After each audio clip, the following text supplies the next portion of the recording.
Welcome to the Deep Dive, your shortcut to being well informed. Today, we're embarking on a pretty compelling journey. It's a piece of history that kind of beautifully intertwines personal family records with, well, the harrowing tale of a lost ship. It spans continents, centuries even. Our source material for this deep dive includes this fascinating collection of notes on the Landschot family history, which have been meticulously preserved. And we also have detailed accounts of a, well, legendary ship known as the Zuytdorp. So our mission today is really to uncover these intertwining stories. We've got this Zealand family's ambitions, a truly tragic VOC voyage, and an enduring mystery that, continues to resonate with communities far away even today. Okay, let's unpack this a bit. We should probably begin with the first generation we're tracking, Marinus Landschot. He was born around 1635 in Goes, that's in Zeeland, in the Netherlands. And by the mid-17th century, say between 1650 and 1660, he'd firmly established himself skipper, trader. On the Westerschelde estuary, his ships were, well, absolutely instrumental in moving goods, promoting the region's prosperity. Yeah, and what's fascinating here is how the next generation, his son, Johannes Landschot, born around 1660, he sort of pivoted completely away from the sea. While his father was out navigating the waters, Johannes embraced the meticulous work of accounting. He rose to pretty significant prominence, actually, as a commissioner and accountant for the post ferries. These were, vital connections linking goes with big cities like Rotterdam, Gouda, Haarlem, Amsterdam. So he moved from the high seas to high finance almost. That's quite a shift from the family's maritime roots. What does that tell us about the economic landscape there in Zealand at the time? Exactly. And yeah, this shift, it's more than just a family story. It really reveals the evolving economic landscape of 17th century Zealand. It shows how fortunes could be built not just on, daring sea voyages, but also on the precise, sometimes bureaucratic machinery of trade and administration. Global trade, really.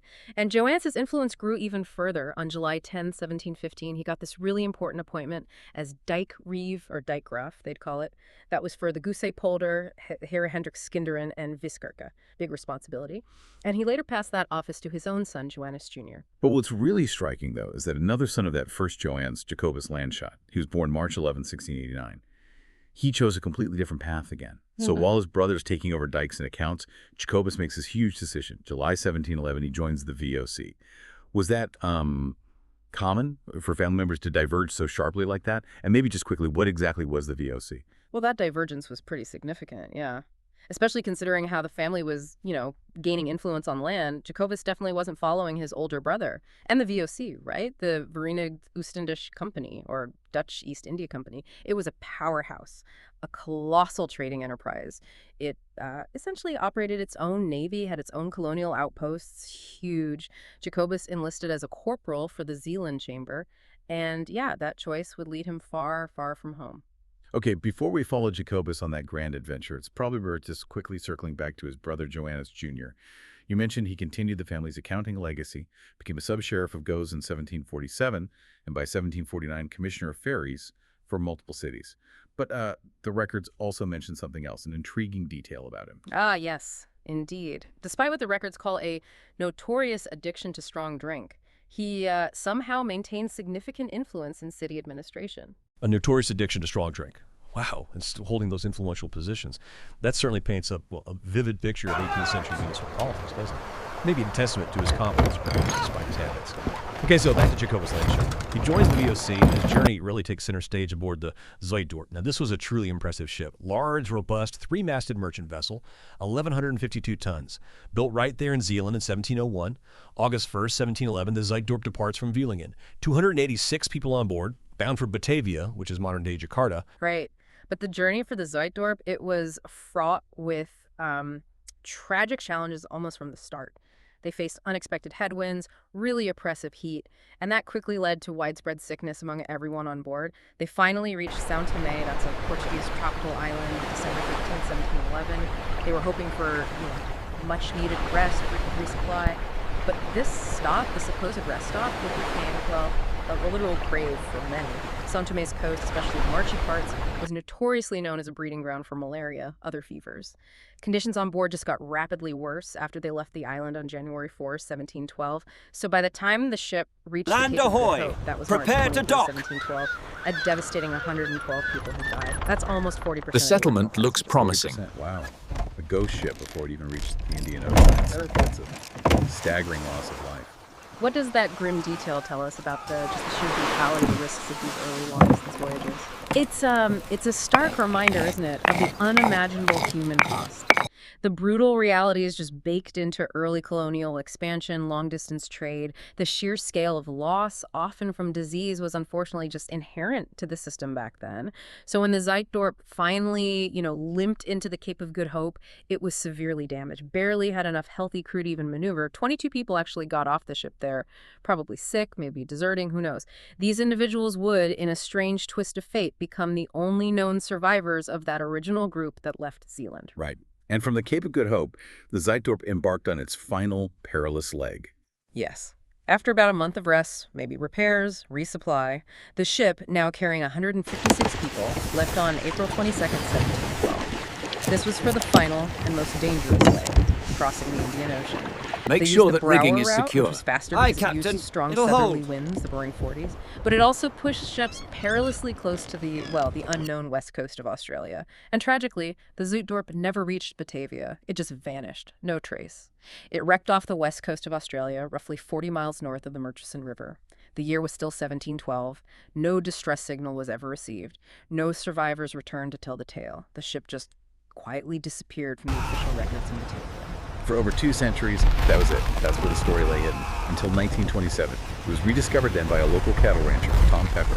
Its identity was positively confirmed later, 1954, by Phil Playford. Then, 1964, a team led by Tom Brady, including Graham and Max Kramer, they did the first dive on the wreck. And on a later dive, they found what they described as a carpet of silver. Yeah, that carpet of silver, it's incredible. The Zuytdorp, it holds this unique kind of poignant place in shipwreck history of all the, VOC, English, Portuguese, American, East Indiamen known to have wrecked off Western Australia.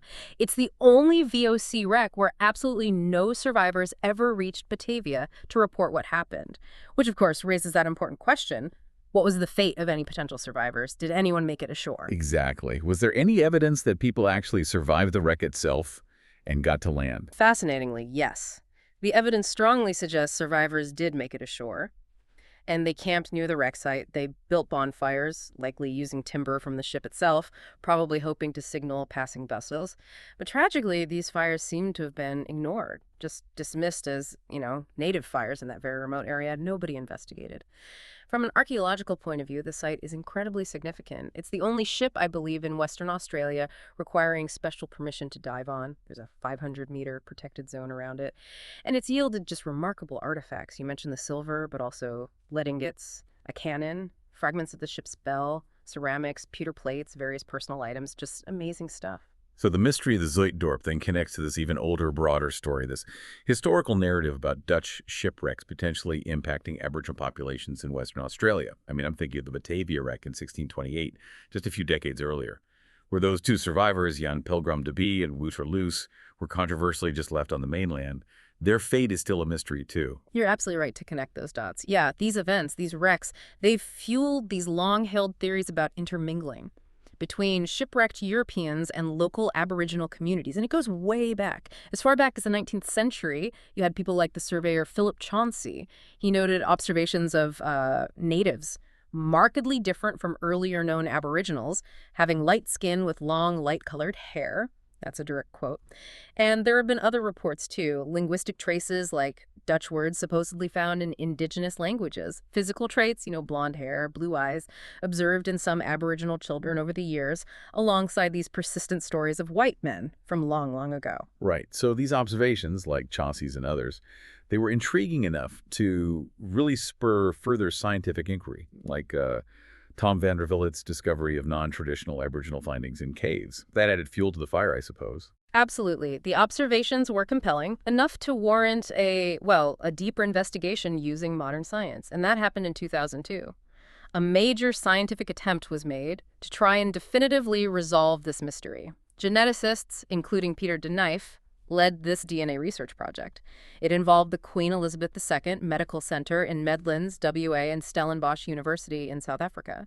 They specifically investigated whether a particular genetic mutation for variegated porphyria, which is a rare marker often found in certain South African populations of European descent, might have been introduced into the Aboriginal population by shipwrecked sailors, possibly from the Zuytdorp or others. Okay, and what was the conclusion? Did they find that genetic link? Well, crucially, the research concluded that these specific mutations, the ones they tested for, were not inherited from shipwrecked sailors. So, genetically speaking, based on that specific marker, no direct link was found. Despite this finding, the whole process regarding historical recognition, and in some cases, land claims for families like the Nanda people in the area, has unfortunately kind of stalled. As Helen Nutter, an Aboriginal descendant connected to that region, has stated quite plainly, we want to know the truth. And with that, I think we bring this particular deep dive to a close. We've journeyed quite a distance, haven't we? From a 17th century Dutch family's ambitions and choices back in Zutland, through the truly harrowing maritime disaster of the Zuytdorp, and finally landing on its enduring, very complex connection to a continent far away, touching on centuries of mystery and, well, modern-day questions that still remain. Yeah, the Zuytdorp really does remain one of Australia's most intriguing maritime mysteries. It was a rich ship, full of silver, that just vanished from the official documents. Its story preserved only through archaeology, really, and that rich tapestry of local legends and oral histories. It's such a powerful intersection, isn't it? Of personal loss on a huge scale, the sheer ambition of colonial expansion, and this ongoing quest for historical truth, and how that quest impacts present-day communities, their identity, their connection to the land. So what stands out to you from this incredible story? It makes you consider how historical questions persist, doesn't it? And how these old stories continue to shape new realities, new questions.